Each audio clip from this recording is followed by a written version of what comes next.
Hello everyone, आप देख रहे हैं एकलव्य स्नातक।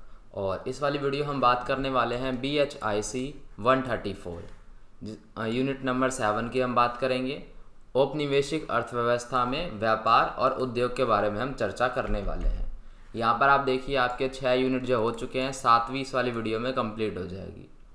यहाँ पर अगर हम बात करें परिचय की, सबसे पहले तो जैसे कि आपका चैप्टर का नाम है, यहाँ पर उससे ही हमें पता चल गया कि हम व्यापार और उद्योग की यहाँ पर हम बात करने वाले हैं।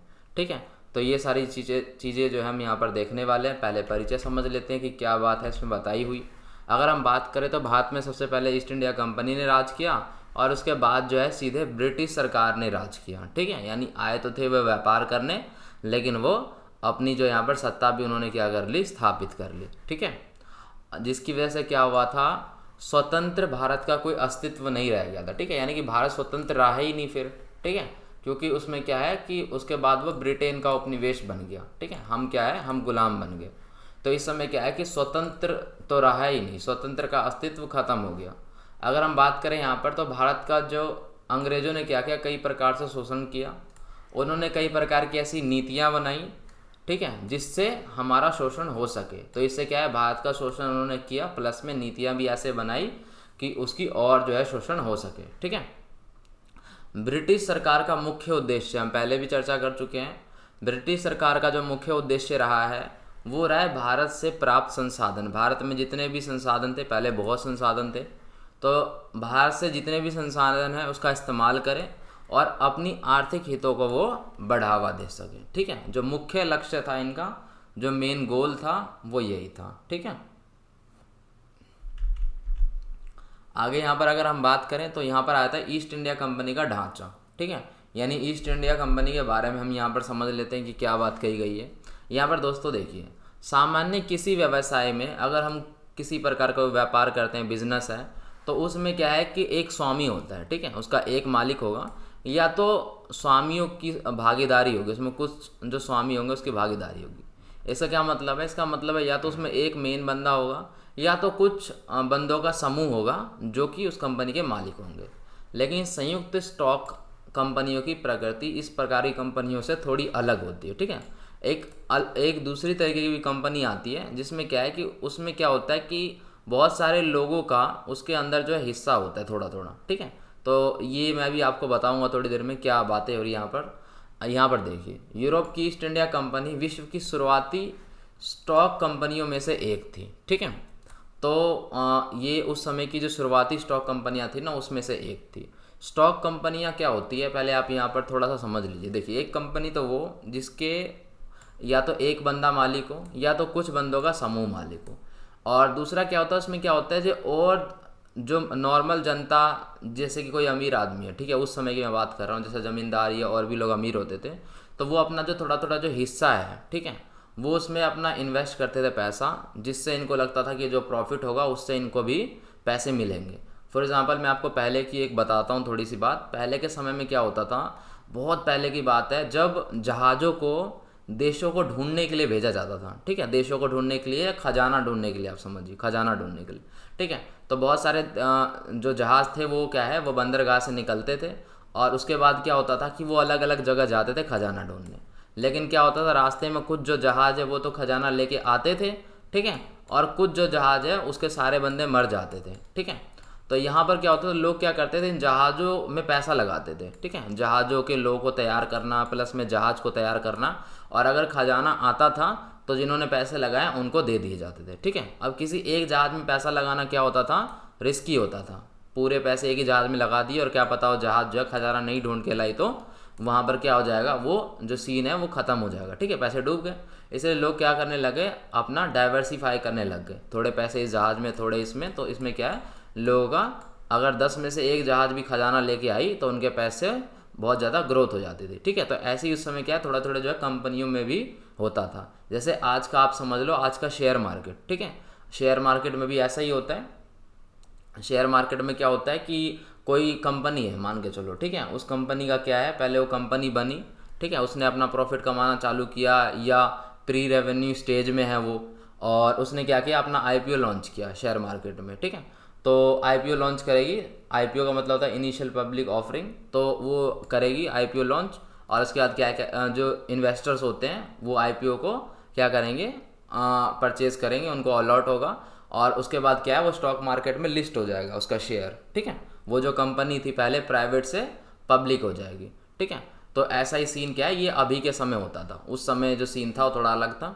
यहाँ पर समझिए, स्टॉक कंपनियां विभिन्न स्रोतों या शेयर धारकों से जो कंपनियां होती है ना वो उसमें अलग अलग शेयर धारक होते हैं। शेयर धारक मतलब जिन्होंने उसमें पैसे लगा रखे हैं, जिन्होंने उसमें इन्वेस्ट कर रखे हैं, ठीक है, और बड़ी मात्रा में पूंजी को एकत्रित कर लेते हैं। ऐसा हो जाता है जब मान के चलो आईपीओ आता है, तो क्या होता है, आईपीओ का एक साइज़ होता है, ठीक है, 50 100 करोड़ 150 करोड़ 200 करोड़। तो उसमें क्या होता है, जिस जिस बंदे को शेयर्स मिलते हैं बदले में, जिन्होंने अप्लाई कर रखा होता है उनको शेयर्स मिल जाते हैं, प्लस में उनके बैंक से पैसे जो है वो कट जाते हैं। उसके बाद जो वो शेयर्स है वो पब्लिक हो जाते हैं, कोई भी उनको खरीद सकता है, कोई भी उनको बेच सकता है, ठीक है। लेकिन कंपनी के हाथ से एक ही बार में वो क्या है वो निकल जाते हैं, उसके बाद वो मार्केट में ही घूमते रहते हैं। आप उसे परचेस कर सकते हो या आप सेल कर सकते हो। आप परचेस करोगे तो कोई और सेल करेगा तो आपके पास आ जाएगा, ठीक है, या आप यहाँ पर क्या है सेल करोगे तो कोई और परचेस कर लेगा, तो इस प्रकार से। लेकिन कंपनियों का वहाँ पर क्या है, जितना वो फंड जमा करना चाहती है उसको जो है वहाँ पर उसी समय मिल जाता है।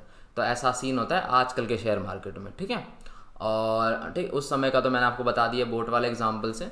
तो इस प्रकार से व्यापार काफ़ी लंबे समय तक चल जाता है, क्योंकि पैसों की दिक्कत नहीं होती। जो पैसा है वो अलग अलग बंदे जो है उसमें इन्वेस्ट करते हैं, तो कई जगहों से पैसा आता है।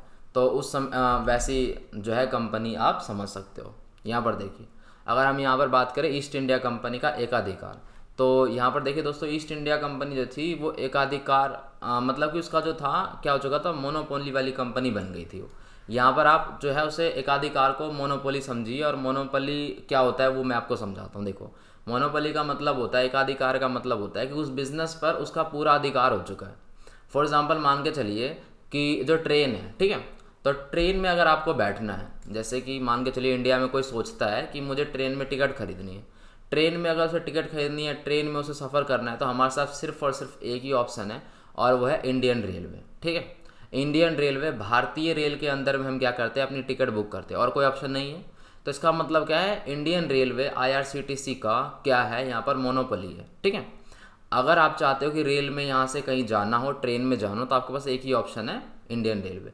आपके पास अडानी रेलवे या रिलायंस रेलवे नहीं है, ठीक है, या और कोई कंपनी जो है जिसने रेलवे नहीं बना रखी है, ठीक है, आपके पास सिर्फ इंडियन रेलवे का ऑप्शन है। तो यहाँ पर जो इंडियन रेलवे का जो मार्केट शेयर है वो पूरा मार्केट उन्होंने क्या कर रखा है, कैप्चर कर रखा है, ठीक है।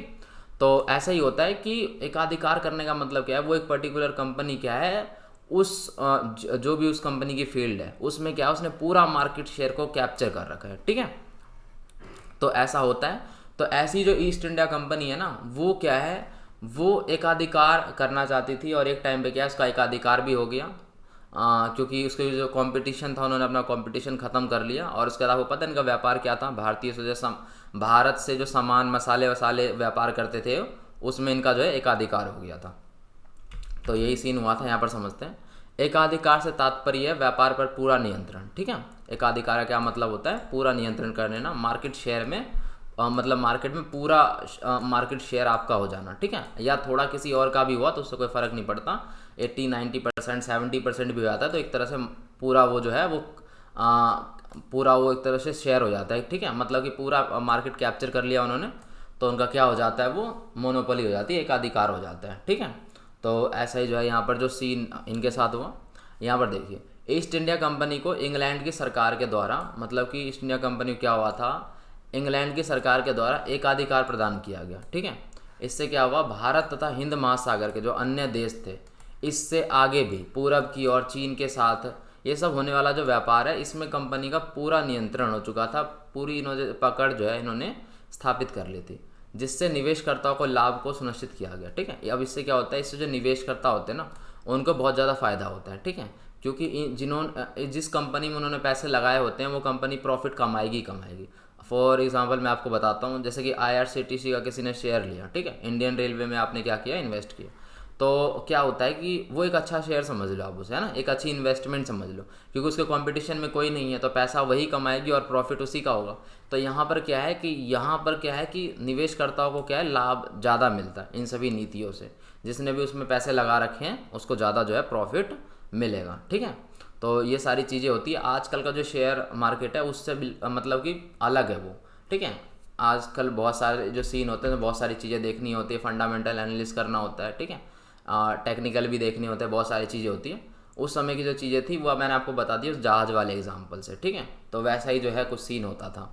यहाँ पर समझिए कंपनी के व्यापार की प्रकृति, ठीक है। तो कंपनी के व्यापार की प्रकृति के बारे में हम बात करते हैं यहाँ पर कि मतलब उनका जो व्यापार था, ठीक है, उससे रिलेटेड बातें करते कि क्या चीज़ था उनसे, क्या वो क्या भेजते थे यूरोप के बाज़ार में, क्या बेचना चाहते थे वगैरह वगैरह, और किस कारण से जो है उन्होंने पूरा जो अधिकार है वो अपना कर लिया था, एकाधिकार स्थापित कर लिया था, वो सारी बातें करते हैं यहाँ पर। देखिए कंपनी के व्यापार की प्रवृत्ति एकाधिकार थी, ठीक है। एकाधिकार में वो कंपनी जो काम कर रही थी।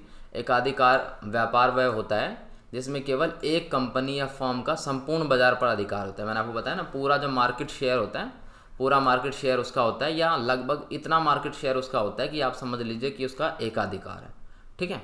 यहाँ पर समझिए ईस्ट इंडिया कंपनी का जो है मुख्य व्यापार जो था वो था भारतीय बाज़ारों से कपड़े, मसाले और नील का, ठीक है, इसको यूरोपीय बाज़ार में बेचना होता था, ठीक है। दिखाने के लिए इनका जो है ये वाला व्यापार था। और बाकी इन्होंने जो है अपनी सत्ता भी स्थापित कर ली थी भारत में। शुरू में उन्हें भारत में काफ़ी संघर्ष करना पड़ा, ठीक है, क्योंकि इनके पास जो काफ़ी कंपटीशन था। फिर धीरे धीरे इन्होंने क्या किया, कंपटीशन को अपना ख़त्म किया। कुछ कंपटीशन अपने आप ही ख़त्म हो गए, कुछ को इन्होंने ख़त्म किया, ठीक है। और प्रतियोगिता का सामना करना पड़ा इनको, कंपटीशन का, ठीक है।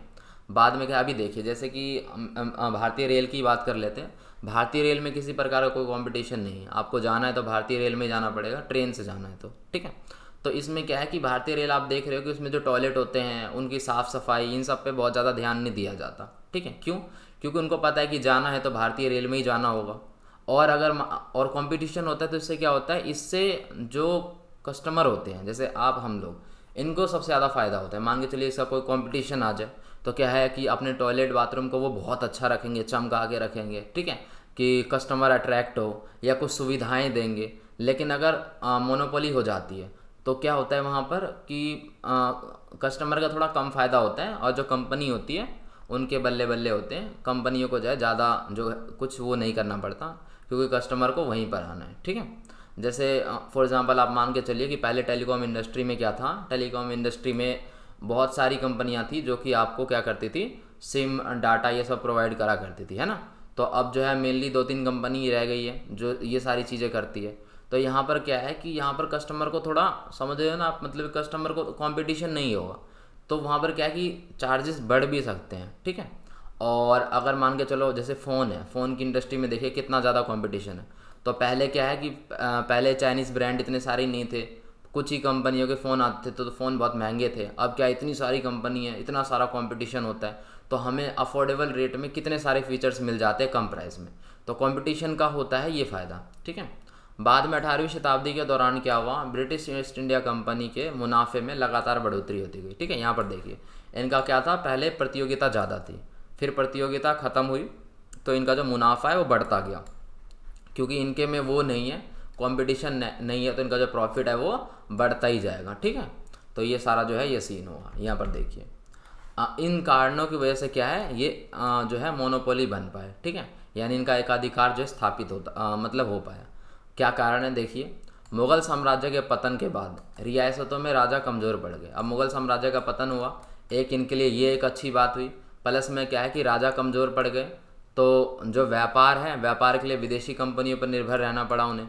तो ये इनके लिए क्या हुआ, एक अच्छा जो है यहाँ पर साबित हुआ इनके लिए, ठीक है। मुग़ल साम्राज्य का पतन भी बढ़िया हुआ इनके लिए, और जो राजा कमज़ोर हो गए तो वो भी बढ़िया हुआ, ठीक है।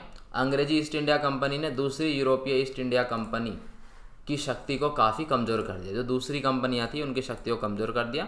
इससे बाजार के एक बड़े हिस्से पर उनका साम्राज्य स्थापित हो गया, ठीक है। पूरा जो कंट्रोल है वो इन्हीं के हाथों में आ गया। अंग्रेज़ों ने किसानों को आर्थिक शोषण किया था, ठीक है। जो अंग्रेज़ थे वो क्या करते थे, किसानों को आर्थिक शोषण किया करते थे, और उन्हें अपना सामान जो है कम कीमत पर ही कंपनियों को बेचना पड़ता था। अब उनके पास, किसानों के पास वो नहीं है ना, ऑप्शन नहीं है। अब मान के चलो यहाँ पर कंपटीशन होता है, यहाँ पर कंपनी होती A B C D, ठीक है। तो यहाँ पर क्या, किसान को अगर यहाँ पर दिक्कत हो रही है तो यहाँ पर सामान बेचेगा, यहाँ पर दिक्कत हो रही है तो अगला बेचेगा, ठीक है। यहाँ से फिर क्या है, कंपनी इनको ऑफ़र भी देगी कि हम तुमसे ये ऑफ़र दे रहे हैं, हम तुम्हारा ये करवाएंगे, इंश्योरेंस करवाएंगे, मतलब पहले के टाइम में तो नहीं होता था, मतलब अलग अलग ऑफ़र देगी उन्हें, ठीक है। लेकिन यहाँ पर क्या, अगर एकाधिकार है तो आप समझ रहे हो वहाँ पर जो है किसानों को कोई ऑफर नहीं मिलेगा और उनको हार कर वहीं पर अपना सामान बेचना पड़ेगा जहाँ पर जो बंदा खरीद रहा है। तो यहाँ पर क्या, कंपनी का फ़ायदा हो जाता है, ठीक है, और यहाँ पर क्या, किसानों का नुकसान हो रहा था। तो ये सारा सीन हो रहा था। यहाँ पर अगर हम बात करें अगले टॉपिक की, तो यहाँ पर आ जाता है अपना औद्योगिक पूंजीवाद का उदय और कंपनी का वाणिज्य नीतियाँ। इसे समझ लेते हैं। यहाँ पर देखिए हुआ क्या था। अगर हम बात करें 18वीं शताब्दी के मध्य में इंग्लैंड की आय का आधा, मतलब इंग्लैंड की इनकम का आधा लगभग कृषि क्षेत्र से आता था, ठीक है।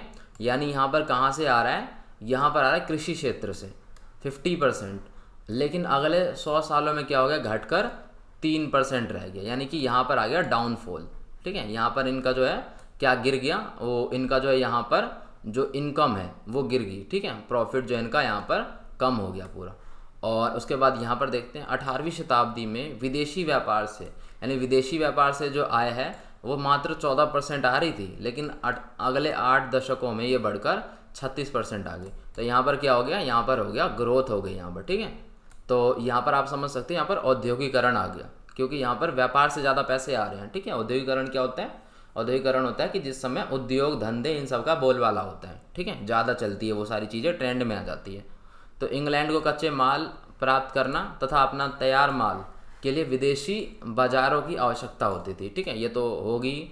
और औद्योगिकरण के बाद क्या है, सूती कपड़ों की बजाय कपास का आयात होने लगा था, ठीक है। सूती कपड़ों की जगह कपास का आयात होने लगा। तो स्थितियाँ क्या है, बदल गई थोड़ी सी। बदलती स्थितियों का भारत और इंग्लैंड के व्यापार पर भी असर पड़ा था, ठीक है। तो ये सारी चीज़ हुई थी। यहाँ पर अब हम देखते हैं औद्योगिकरण देसी उद्योगों पर प्रभाव, यानी कि जब औद्योगिकरण आया यहाँ पर तो देसी उद्योगों पर कैसा प्रभाव पड़ा, ठीक है। तो यहाँ पर अगर हम बात करें तो अगर हम भारत का उस समय बात करें तो उनके लिए औद्योगिकरण था, ठीक है, अनौद्योगिकरण, ठीक है। और 18वीं और 19वीं शताब्दी में बात करें तो, लेकिन इस तथ्य को मानने वाले जो थे पहले व्यक्ति थे वो थे अर्थशास्त्री आर.सी. दत्त, प्लस में कौन थे, मदन मोहन मालवीय, ठीक है। इन्होंने पहचान लिया था यहाँ पर क्या है, अब जो भारत की स्थिति है वो क्या है, खराब होने वाली है, ठीक है। तो यहाँ पर भारत के लिए बुरी बात थी।